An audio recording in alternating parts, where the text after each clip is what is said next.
Ok. Alors l'adaptation de la vitesse sur le cross, on l'a dit tout à l'heure en préambule, c'est quelque chose qui est tout à fait capital et que je me propose de vous présenter sous la forme d'une introduction d'abord, de vous rappeler la vitesse, qu'est-ce que c'est que la vitesse, d'une manière générale et puis de manière un peu plus particulière sur le cross.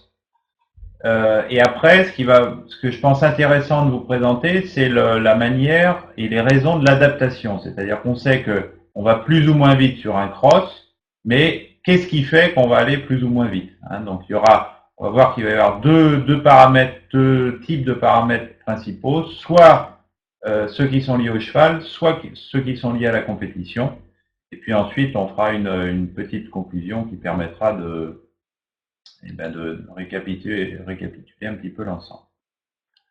Alors, la vitesse, c'est un facteur de la performance en cross. Alors, là, en physique pure, hein, on dit que la vitesse est une grandeur qui mesure le rapport d'une évolution dans le temps. Hein, bon, ça, en gros, schématiquement, si on la ramène au cross, c'est la vitesse à laquelle, ou la manière dont se déplace un couple cheval-cavalier en fonction d'une distance précise. Et donc, on en déduit une vitesse. Alors, la vitesse, c'est un élément clé de la performance, surtout en cross, parce que en cross, et contrairement au saut d'obstacle, on va plus vite en cross qu'en saut d'obstacle. Hein. Et on sait tous qu'une partie du résultat sur le cross concerne la manière dont on a su aller suffisamment vite pour être en dessous du temps imparti. La vitesse, elle est, et on en reparlera tout à l'heure, très directement conditionnée à l'épreuve elle-même, hein, au terrain, aux obstacles. Et puis, c'est évidemment un élément clé à maîtriser pour le cavalier. On dit généralement que monter en cross, c'est monter vite et bien. On pourrait même dire, c'est monter peut-être d'abord bien et ensuite vite. Monter bien, c'est négocier évidemment correctement les difficultés qui sont proposées par le chef de piste, et puis vite dans le sens où le but est évidemment être en dessous du temps imparti et ne pas être le plus rapide possible, comme ça l'est généralement par exemple en course. Hein.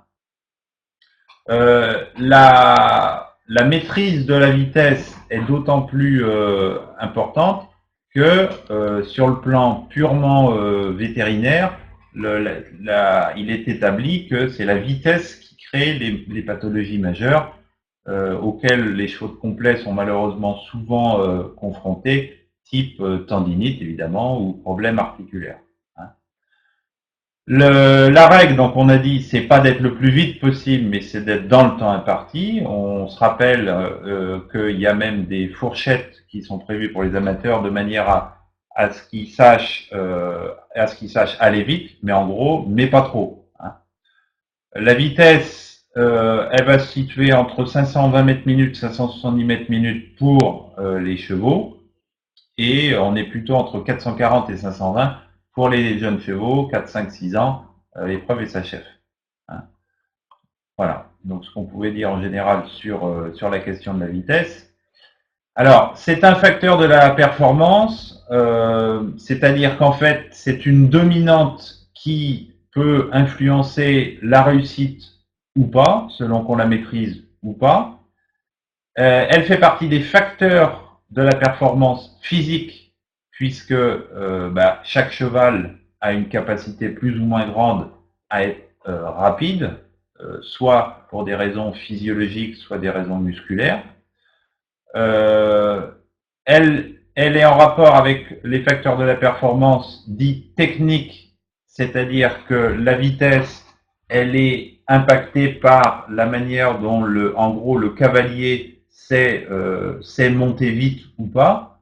Là, je parlais d'optimiser la préparation des abords, ce qu'on appelle l'efficience, c'est-à-dire la capacité qu'ont certains cavaliers, en gros, à en faire le moins possible dans les abords pour négocier vite et bien. Bon, ça c'est une capacité technique du cavalier qui permet d'aller aussi vite, voire plus vite, sans fatiguer le cheval.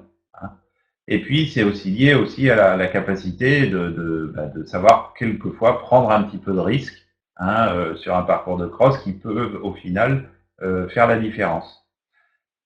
C'est en lien également avec les facteurs technico-tactiques, c'est-à-dire eh bien, que le cavalier va adapter sa vitesse selon ses objectifs généraux sur la compétition, selon le niveau de préparation du cheval, selon son niveau de santé et selon les enjeux liés au classement final.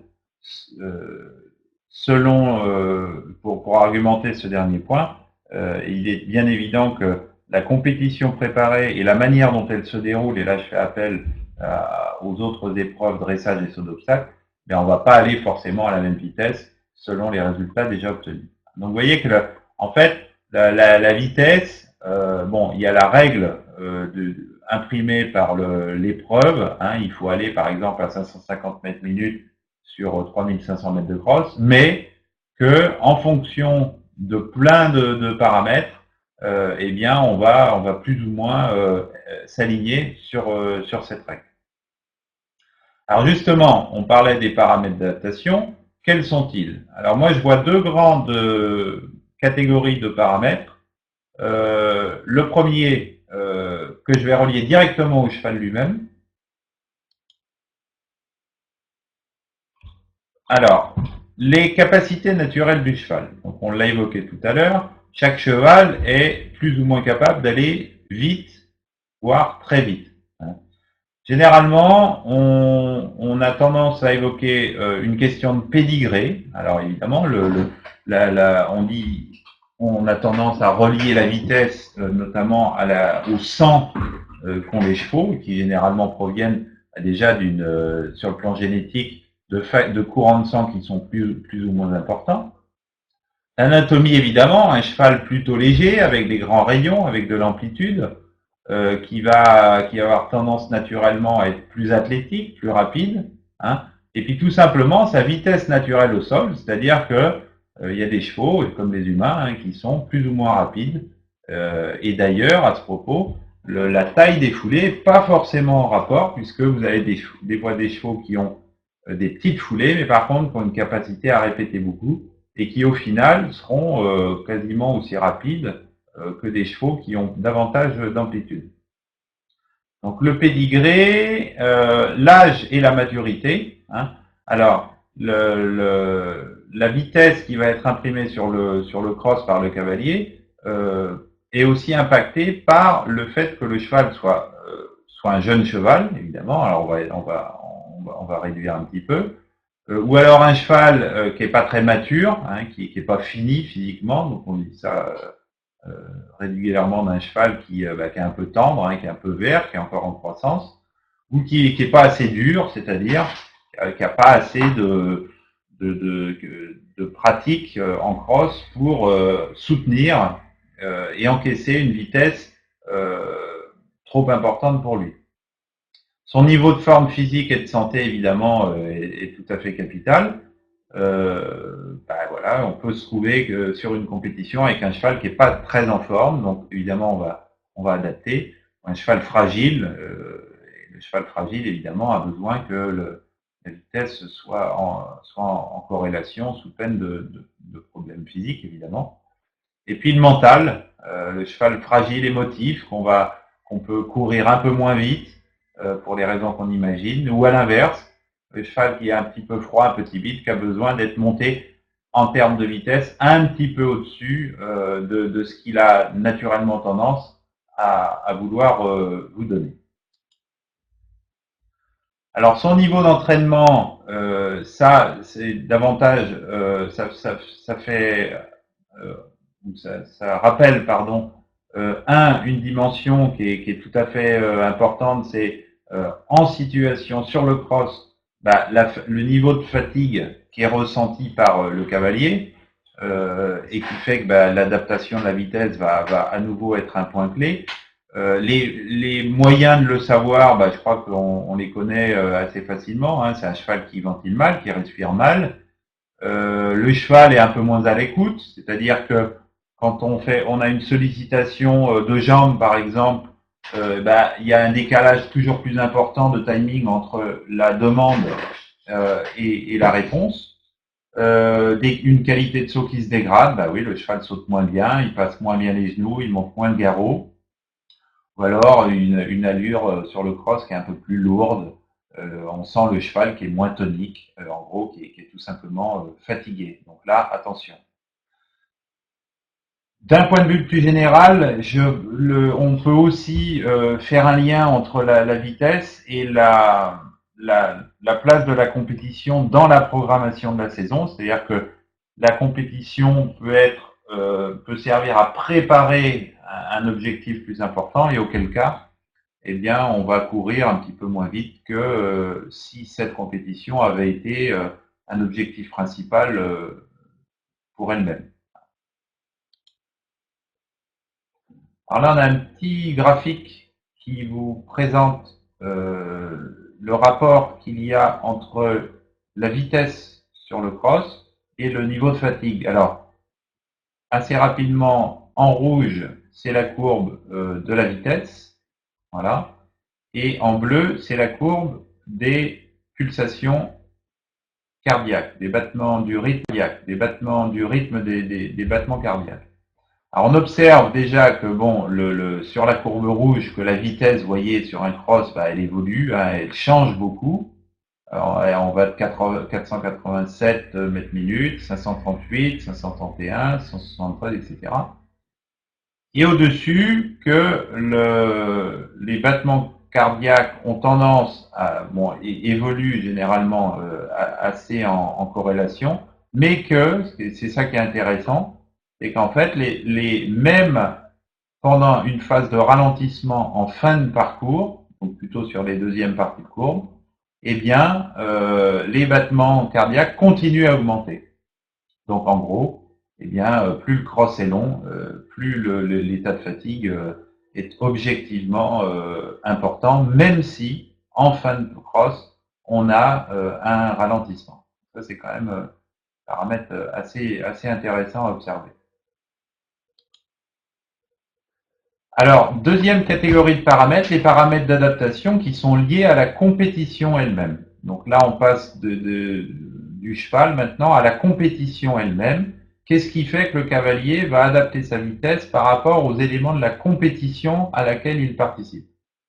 Alors évidemment, la physionomie du cross, hein, qui passe par généralement qu'on repère évidemment à la reconnaissance du cross. Alors, la topographie, évidemment, hein, la topographie, les mouvements de terrain, qui vont permettre au cavalier de voir quelles sont les phases où il va pouvoir accélérer, quelles sont les phases où il va devoir ralentir. Généralement, on a plutôt tendance quand même à ralentir le mouvement en amont des déclivités importantes, avant les côtes, parce que ça va être un effort important pour le cheval, donc il ne faut pas rajouter de la fatigue avant de monter une côte, et même à la bordée des descentes, puisque une descente pour un cheval, c'est quand même un réel effort de rééquilibrage. Et donc, à nouveau, si on arrive trop vite, voire si on accélère même, eh bien, on va créer un problème pour le cheval de gestion d'équilibre et donc de fatigue. La qualité du sol, évidemment, en fonction du fait que le sol soit dur ou pas, ou profond ou pas, eh bien, on va adapter la vitesse, hein, sachant que sur le plan pathologique, hein, aller vite sur un sol dur, c'est évidemment extrêmement mauvais. Le tracé, la sinuosité, hein, est bien évident que les phases de ligne droite sont propices à l'accélération et les virages sont propices au ralentissement, surtout quand ils sont assez serrés, hein, évidemment.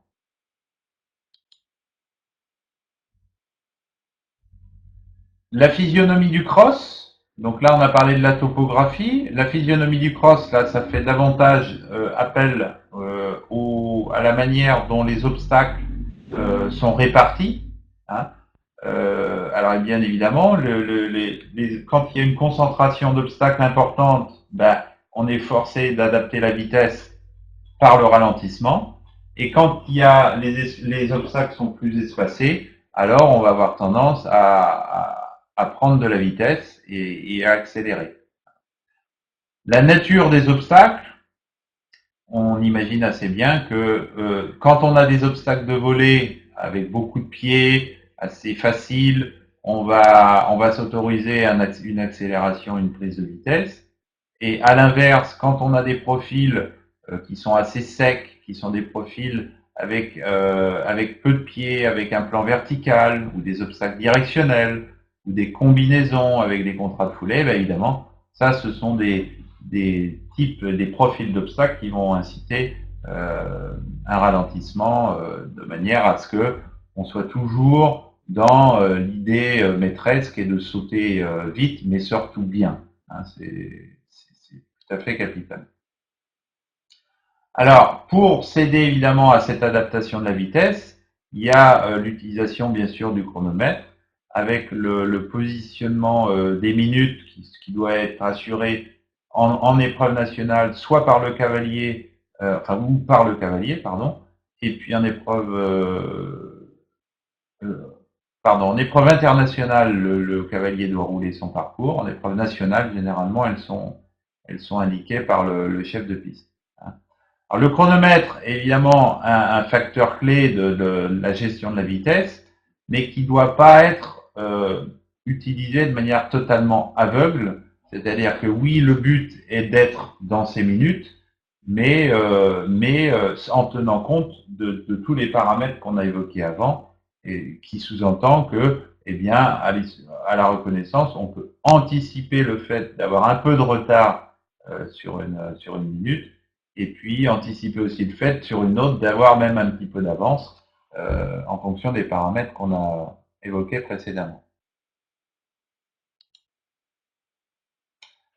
Là, on a un nouveau tableau, un nouveau croquis, pardon, qu'il vous présente la manière dont la vitesse évolue sur un parcours de cross. Alors la vitesse, c'est la courbe orange, et là, on voit de réelles variations hein, avec des pics dans les deux sens, très haut ou très bas, et sans trop présager. Bon, il s'agit d'un parcours, je crois, un parcours de cross qui s'est déroulé à Véry. C'est évidemment les pics bas sont les lieux de combinaison d'obstacles rapprochés, et les pics hauts sont davantage les lignes droites ou les périodes sans obstacle. Donc, vous voyez qu'on a quand même, et c'est très intéressant, une variation quand même très importante de la vitesse. Autre facteur lié à la compétition, mais plus extérieur qui influe, évidemment, c'est les facteurs météorologiques. Hein. La chaleur, qui fait que sur une compétition ou sur deux compétitions avec des règles de vitesse identiques, eh bien le fait qu'il fasse plus ou moins chaud va influencer la vitesse, tout comme le taux d'hydrométrie, hein, le taux d'humidité dans l'air. Je me souviens des Jeux Olympiques d'Atlanta en 96 où il y avait un taux d'hydrométrie très très important et qui faisait que, évidemment, les chevaux, les cavaliers étaient obligés de courir un peu moins vite. De mémoire, je crois qu'il y avait eu un sans faute dans le temps, qui était français d'ailleurs, Jacques Dulcy. Voilà, ça c'est un facteur essentiel, tout comme la pluie, qui peut rendre le sol lourd et glissant et qui fait qu'on va évidemment réduire la vitesse. Dernière catégorie, les enjeux sportifs influent aussi beaucoup la vitesse à adopter sur le cross, puisque on peut évoquer d'abord les résultats des épreuves précédentes, hein, les résultats notamment en dressage. Si on a un bon résultat, on a envie de courir un peu plus vite. À l'inverse, si on est loin au dressage, voire très loin au dressage, peut-être qu'on va être davantage dans une optique de travail et donc d'aller un petit peu moins vite. La place du CSO aussi dans la compétition est importante parce que si le CSO est à la fin, pour tester notamment la fraîcheur du cheval, peut-être qu'on va réduire un peu la vitesse par rapport à ce qu'on aurait aimé faire pour avoir un cheval plus frais le lendemain, et puis pour donc un cheval plus en forme et un cheval qui soit un petit peu moins dégradé dans sa technique par le fait d'avoir été trop vite la veille. Et puis lorsqu'on est dans une épreuve par équipe, mais la vitesse sur le cross est aussi impactée puisque selon les résultats de ses camarades, bons ou mauvais, on va aller plus ou moins vite. Hein, et si l'entraîneur ou le coach demande pour assurer un résultat d'équipe de ralentir, eh bien voilà, c'est évidemment une attitude que le cavalier concerné doit adopter sans réfléchir. Alors qu'est-ce qu'il faut retenir de ça que la performance sur le cross exige une vitesse optimale. Et optimale, ça veut bien dire que pas d'aller le plus vite possible, mais d'aller suffisamment vite pour, un, être performant, c'est-à-dire dans l'idéal n'encourir aucune pénalité, mais aussi d'adapter la vitesse par rapport à un certain nombre de paramètres qu'on a vu qu'on a vu précédemment. Hein. Pas aller bêtement le plus vite possible. Et dans tous les cas, et peut-être est-ce que c'est une manière de résumer un petit peu l'ensemble, bah, c'est tout simplement de faire appel au bon sens. Et le bon sens, c'est monter avec sa tête, c'est écouter son cheval, hein, et ne pas seulement se baser sur l'analyse de son chrono, qui est utile, mais sûrement pas essentiel. Voilà ce que je pouvais vous dire sur ce sujet et vous rappeler les deux ouvrages références, donc Le cheval de concours complet éducation entraînement par moi-même en Belin 2016 et Concours complet éducation Patrick Gallou, Belin 2010. Vous dire également que la prochaine webconf équitation sera en septembre 2018, une petite pause pour l'été. Et la prochaine webconf le 26 juin 11h30, Léa Lansat sur le pensage respectueux du bien-être. Je suis prêt à d'éventuelles questions si vous en avez.